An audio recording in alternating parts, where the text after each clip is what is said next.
तो hello guys, कैसे हैं आप लोग। स्वागत है आपका हमारे यूट्यूब चैनल पर। और आज हम बात करने वाले हैं इंडिया की सबसे ज़्यादा पॉपुलर बाइक हीरो स्प्लेंडर के बारे में।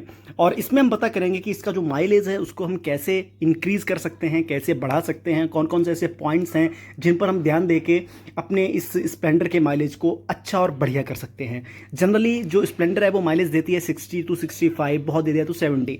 लेकिन जो मैं आपको पॉइंट्स बता रहा हूँ, अगर उसको आपने फॉलो किया, उसको पॉइंट्स पर आपने ध्यान दे दिया, तो आप अपनी इस स्प्लेंडर से 80 to 85 का माइलेज ईजिली निकाल सकते हैं। अब ध्यान देने की बात यह है कि वो पॉइंट्स आपको बिल्कुल मेंटेन करके चलने हैं। तो चलिए स्टार्ट करते हैं पहले पॉइंट्स से। पहला पॉइंट है कि अगर आप अपनी स्प्लेंडर के टायर्स का प्रेशर एक्यूरेट रखते हैं, जितना पीएसआई आपके अगले टायर में होना चाहिए उतना ही पीएसआई आपके पिछले टायर में होना चाहिए, बल्कि उससे थोड़ा सा ज़्यादा पिछले टायर में होना चाहिए, क्योंकि पिछले टायर में आपको थोड़ा लोड भी कैरी करके चलना होता है अगर 2 पैसेंजर्स चल रहे हैं तो पहला पॉइंट ये है कि दोनों टायर्स में आपका जो टायर प्रेशर है वो मेंटेन रहे। कम हवा जो होती है वो इंजन पर लोड डालती है, कम जो पीएसआई एयर की होती है टायर्स में वो इंजन पर लोड डालती है और बाइक जो है वो फ्रीली नहीं चल पाती। तो टायर में प्रेशर जो है मेंटेन करके चलिए।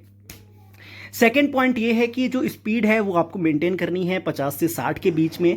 50 से 60 के बीच में एक इकोनॉमी जो राइड होती है वो मिलती है हमें बाइक से, और प्रॉपरली जो है बाइक अच्छा एवरेज निकाल कर हमें दे देती है। तो जो राइड है वो हमें 50 to 60 किलोमीटर्स पर आवर की स्पीड पर करनी है।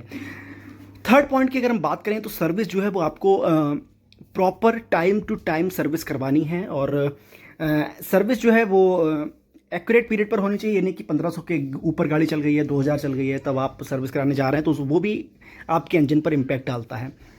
फोर्थ पॉइंट की अगर मैं बात कर लूँ तो फोर्थ पॉइंट में आता है कि आप जो है अपनी गाड़ी में पेट्रोल कहाँ से डलवाते हैं। अगर पेट्रोल गाड़ी में अच्छे क्वालिटी का पेट्रोल नहीं पड़ रहा है आपकी बाइक में, तब भी वो एक प्रॉब्लम क्रिएट करता है। आप एक ऑथोराइज्ड पेट्रोल पंप से, जो ट्रस्टेड पेट्रोल पंप है जहाँ की सेलिंग ज़्यादा होती हो, वहाँ से पेट्रोल आप अपनी बाइक में डलवाइए। उससे क्या होगा कि और हमेशा कोशिश कीजिए कि एक ही पेट्रोल पंप से अपना पेट्रोल डलवाइए।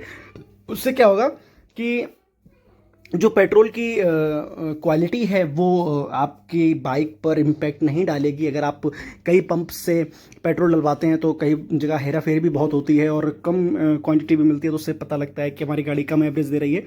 तो ऐसा आपको फ्लक्चुएशन नहीं होगा उसमें। तो ये जो 4-5 पॉइंट्स थे, आपको काफ़ी ध्यान रखना है इन चीज़ों का, और इन चीज़ों का ध्यान रख लेते हैं तो आपकी बाइक जो है वो 80 का एवरेज, 70 प्लस का एवरेज आराम से निकाल सकती है। तो ये पॉइंट्स है, आपको ज़रूर ध्यान देने हैं। और ऐसी वीडियो आपके लिए आती रहेंगी। कोई डाउट है तो आप नीचे कमेंट में लिखकर मुझसे पूछ सकते हैं, और कमेंट में पूछने के बाद आपको मैं उसका आंसर बहुत जल्दी ही दे दूंगा। मिलते हैं नेक्स्ट वीडियो में, तब तक के लिए चलते हैं। और अभी तक आपने सब्सक्राइब नहीं चैनल मेरा किया है तो प्लीज़ सब्सक्राइब कर दीजिए, वीडियो को लाइक कर दीजिए, और अच्छी लगी हो वीडियो तो प्लीज़ शेयर भी ज़रूर कर दीजिएगा। Thank you guys.